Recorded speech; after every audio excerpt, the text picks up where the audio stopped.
Hey guys, back again with another video. Yeah, it's been a while since I've done one. This is another games I've been playing recently video. I don't know what episode this is at, but yeah, I've just been really busy, but I haven't really had the time to do videos, but decided to do one. Not as much editing here. Usually I put gameplay with the games that I've been playing for these types of videos, but I don't have the time to really go through with that, and I just wanted to get a video out there for the channel. So yeah, there's a lot of games here that I'm going to talk about that I did end up dropping.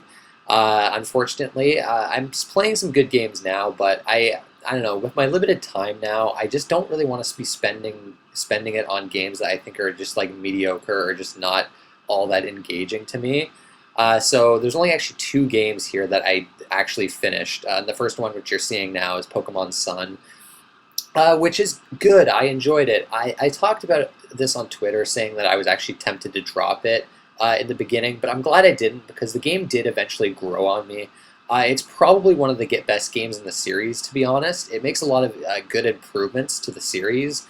For one, HMs are gone, which is fantastic. The way the Pokemon work is excellent, where you just find like a Pokemon, the Tauros, for instance, that's like a charge.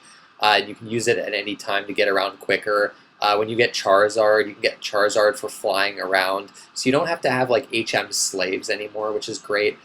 They've kind of revamped the gym system. There's no more going to gyms and fighting a bunch of trainers. You have to do like these island trials. The game's got this Hawaii-inspired setting that's really cool. The visuals are a huge step up over previous games. It actually looks great, these games. Like the character models are fantastic. It's not like an over-the-head, over-top view anymore. Like you've got a third-person viewpoint now. Just the game look in general, presentation-wise, is a huge step up from X and Y. And it's got a bigger story focus than most games in the series. And the story this time around is actually kind of interesting. It gets really weird in places, which I was not expecting. And some of the characters are actually really well done from like the beginning of the game and how they kind of progress towards the ending of the game. The story really did surprise me. I didn't end up going through all the post-game content, but I did do quite a decent chunk of it, and of course I completed the main story. And it is an enjoyable game. I did have a good time with it overall, and I'm glad I stuck with it because it has a really slow opening with constant, a little. I think it's just too slow of an opening, and the game is definitely still too much on the easy side. You know, the Pokemon games are always a little too easy, but you can kind of fix that by playing like a Nuzlocke challenge run, for instance, which always are a good deal of fun to do. The soundtrack is pretty good as well in this game. I was surprised by that as well. There are some changes though that are kind of weak. The boss Pokemon in this game, there's like totem Pokemon, where they're basically just really strong versions of regular Pokemon, and they act as kind of like the boss battles. They're basically like damage sponges, especially if you don't have the right weaknesses for them. So that can be a little frustrating. And then the call for help mechanic is like it's terrible. Like it really pissed me off. Where random Pokemon in the wild can call for help, and then like other Pokemon will get summoned into battle, and you can't actually catch a Pokemon if there's two fighting you. And sometimes you can actually have more than two fighting you. And it basically makes battles a slog at times, and it happens way too often for my liking. And a lot of times, like sometimes it can fail, like the Pokemon will try to summon or call for help and it will fail. But most of the time it's going to be a success, and it just makes the battles drag on and on. And there was a point where I just didn't want to get into any random battles because I was afraid that this was going to happen. It's this really terrible mechanic that really has no place in this game, and I really hope they get rid of it for the next Pokemon game. That said, even though I did enjoy this, I don't think I'm going to get the next Pokemon. I said I wasn't going to get this one, and again, I got sucked into the hype. But you know, it's an enjoyable series. I don't exactly hate it, but I don't like it as much as I used to. You know, I kind of grew up with it, especially with like Red and Blue, and I love those games. You know, they're very nostalgic for me, but I don't know, Pokemon, I think I'm kind of done with the series for now. Not a bad series or anything, but it's just not as I just don't love it as much as I used to, unfortunately.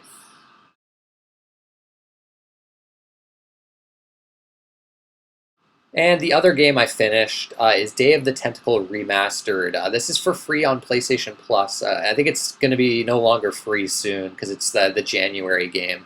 And this is a Tim Schafer game from way back in the day. I think it came out in 1994, a point-and-click adventure game. I think originally on like floppy disk and then CD-ROM as well. I think it was one of the first games to actually have voice acting, which is pretty interesting. And I know this from the commentary. This game's got developer commentary, and I fucking love that. I really wish more games had it, especially remasters of old games. Like, I think it's incredibly interesting, like, kind of hearing about the development of this game as you're playing through it. So this is a short game. It only takes around like 4 to 5 hours. It is an old school point and click adventure game, so it has a lot of issues inherent with that genre. The puzzles are just really abstract and weird, and a lot of them I just couldn't figure out. Like, I had to use a guide at multiple points in this game, and I thought it was just the game having terrible puzzles, but apparently a lot of people think the puzzles are fine in this game, and compared to a lot of games of the time, they're actually not too hard to figure out. I don't know. For me, I thought they were a little too obtuse, and some of them can be quite frustrating as well. But the game is so good with its like story and characters that it didn't really matter to me all that much. I didn't really play the game for the puzzles. There are a few clever, like really neat puzzles, and there are some of them where I was just like, "Oh, I didn't think of that. That's actually really cool." But really, why I enjoyed this game is because of like the visuals, the soundtrack, and just the personality and character this game has. Some really great characters here, some fantastic writing. There's all these different kind of funny interactions with the game when you try out different things. And I was just totally invested with this like rather simple storyline, but it's so well done, and the way it's presented is just fantastic. And I love the new updated visuals. You can switch between the new visuals and the old school like pixel graphics at any time you want. I think they updated like the voice acting and things like that, but it's mostly like a visual remaster. But this is one of those games. If I had played this back in the day, like it would probably be one of my favorite games of all time. I definitely see why people hold this in such high regard. And Grim Fandango is another game I played for the first time not too long ago, like a kind of a remaster of an old school point-and-click adventure game. And I loved that game as well. Again, for like the story and the characters and the writing and the setting, more so than like the puzzles themselves, which, yeah, I wasn't too crazy about. But yeah, as long as you play with a guide at hand whenever you get stuck, I think this is definitely worth a playthrough. I really enjoyed it. It's far more than I expected to.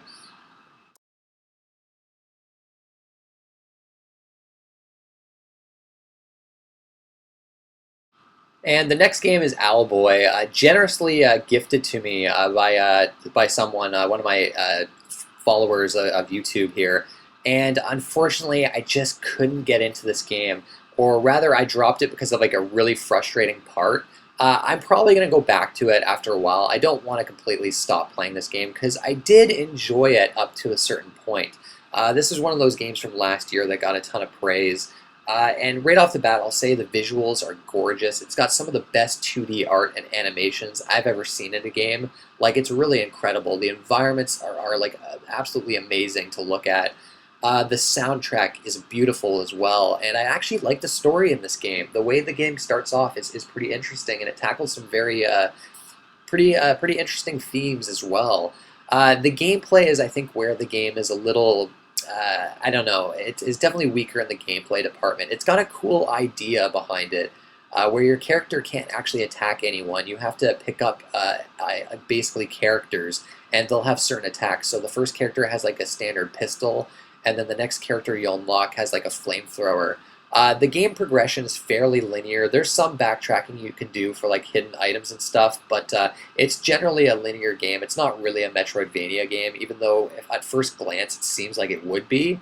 Um, but yeah, it's kind of an interesting idea, you know, carrying these guys around as kind of like your main mechanic. But I played about 6 hours, and I think this is like a 10-hour game at most, and yeah, I found two characters, so there's not many, and they don't really do a whole lot with this idea. Like, I feel like the level design in this game is actually kind of lackluster for like the main idea of the game. It's pretty typical like side-scrolling stuff. I mean, most of the game are like these kind of simple puzzles, and then very simple combat encounters, and then some more like set-piece driven moments where like yeah, you've got like these pirates attacking the main village, and you have to kind of defend the village and go through like these side-scrolling sections and like go through like these stealth segments that are fairly forgiving. They're actually not too bad. But I don't know, the gameplay just didn't quite hook me. Like, it was fine. Like, everything was just fine. It just wasn't quite engaging me. And then the game gets really tedious at the 6-hour mark, where there's this part I got stuck on where you had to, like, light all these torches through this cave, and then you were constantly getting hit through the cave if you weren't going fast enough. And there were so many enemies constantly bombarding the screen. And you don't get a lot of health in this game. You die extremely fast. So I was really struggling avoiding the things on screen, and it just, the checkpointing was really unforgiving. You would go back to the beginning every time, and I died at this part like 15 to 20 times, and I just couldn't do it. And I got frustrated, and I just gave up. I don't know, I feel like don't have the patience for bullshit like that these days. It's really kind of a stupid reason to drop the game, I know. But I don't know, between that and the fact that the gameplay just wasn't really doing it for me, I did kind of drop it. I do want to get back to it because I heard such good things about this game. And I feel bad because I was gifted it and didn't end up finishing it. So definitely not a game I'm dropping forever, but maybe a little disappointing considering like the praise that it gets.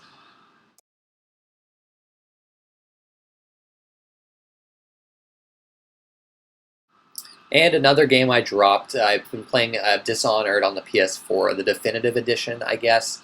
And like with most stealth games, it's just not for me. I'm about like 4 missions in, and I just don't enjoy this game. There are things I like about it. I do kind of like the setting. I think it's a really interesting setting. Some of the lore that you'll find, like on like papers that you'll find throughout the world, is kind of interesting. And I like the setup for the story. But it so far it doesn't seem to really be going anywhere interesting, unfortunately. And I've heard the story is definitely not one of the reasons to play this game. It is a stealth game at its core, but you can do combat. You have like kind of melee combat with your with like swords and knives, and then you have all like these different abilities that you'll get.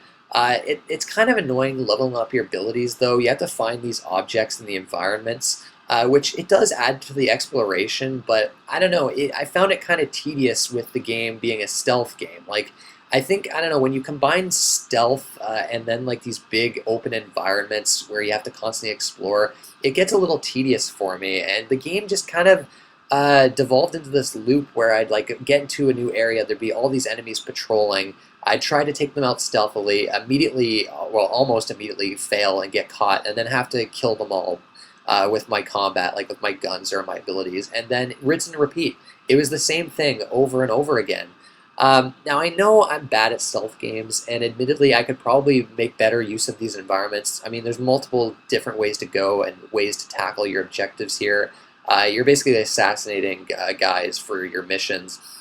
But I don't know, I was so bad at it that the game would always devolve into the same shit, like getting caught by the enemies and then just completely demolishing everyone because basically, if you want to play stealthily, anytime you fuck up, you basically have to reload your latest save, or like run away from the guys and then wait until like they're not in alert mode anymore, which is tedious. Like that to me is frustrating and not fun.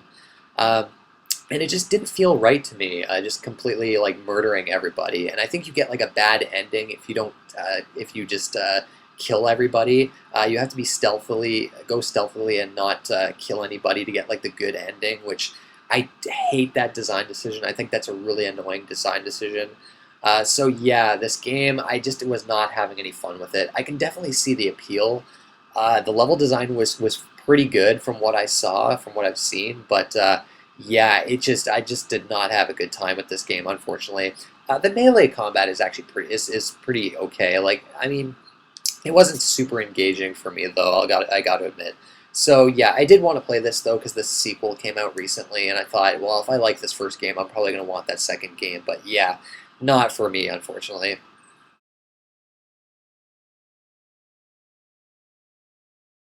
And finally, another game that I don't want to say I've dropped this for good, but I have a hard time getting into it. And unfortunately, it's another game that was kind of gifted to me by a follower of my YouTube channel, and he's on Twitter too. And this is one of those games that did actually look quite interesting to me, and I really did want to play it. Valhalla Cyberpunk Bartender Action. And this, you know what? I actually don't think I like visual novels. I gotta say, I actually don't think I like this genre unless it has like gameplay with it. Like unless it kind of ties in with the gameplay in some way, like the way the Danganronpa games do, and then the Zero Escape games.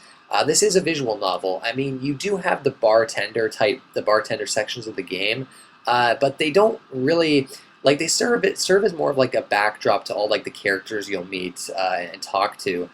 Because you'll have to mix certain drinks for characters, and I think it depends if you make like the wrong drinks or the right drinks. It kind of changes the ending or endings a little bit, from what I understand. But the actual mini game, the bartending mini game, is very simplistic. There's not a whole lot to it, and it gets a little old by the like 4 hour mark or 5 hour mark, which is where I got to. I thought this game was gonna be like a 2 to 3 hour game, but apparently this is like 10 hours. And for me, it's got kind of interesting setup. There is an interesting world here, like this cyberpunk, dystopian world, and the main character I like quite a bit. The main character Jill, but there's something about this game that just feels so meandering.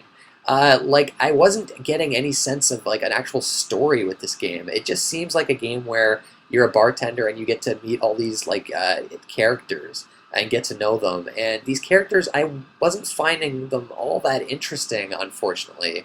I think there was like maybe one character that I thought was interesting. I mean, the dialogue is well written for what it is. Like, I don't think there's anything really wrong with this game. It's just not my style of game. And I think it is, though, something that I can only play for like an hour at a time before I get a little exhausted. So I do think this is something I'm going to come back to periodically, just to kind of finish it up. I think I did kind of go through too much of it at once. But yeah, the general feeling is just kind of like a meandering feeling. Like it feels like I don't know. It's weird. It just doesn't quite grip me. I'll be honest, which is weird because it sounded so interesting on paper. But this is like one of many visual novels now with hardly any gameplay to it that's really bored me, basically. So I gotta be honest, I don't know if this genre is really for me. I think it's like one of those genres where very specific games I like. And then the rest of them, like the really heavy visual novels with like hardly any gameplay, are just not my cup of tea. But yeah, not a game I'm dropping completely, but I'm going to try to come back to it. But I'm not liking it as much as I hoped I would. But yeah, that's it, guys. Those are the games I've been playing recently. Right now, I'm playing Yakuza 0, and I'm going to try to do a review on that one.